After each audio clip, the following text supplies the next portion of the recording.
السلام علیکم ورحمت الله وبرکاته. یو بل وظیفه سره زه حاضرم تاسو ته. نو مثال په تور د یو سړي په مخ باندې دانې وي یا پوره بدن باندې دانې وي او یا په دغه دانې کې لا ختم شي نو به هغه داغونه ساز کی.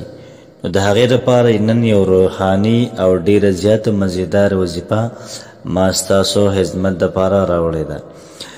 لومبی خبر دا کولی شي چې کله د چا بدن باندې دانې وي نو روزانه 3 پیرې یا رقیب دا دیوی په لاسونو د دمۍ او دغه شان پوره جسم باندې دی راکاږي. نو چې کله مثال د دانې ختم شي بیا د هغې نه بعد کوم هغه داغونه پاتې شي نو روزانه 15 پیرې یا نورو دیوی او په لاسونو د دمۍ.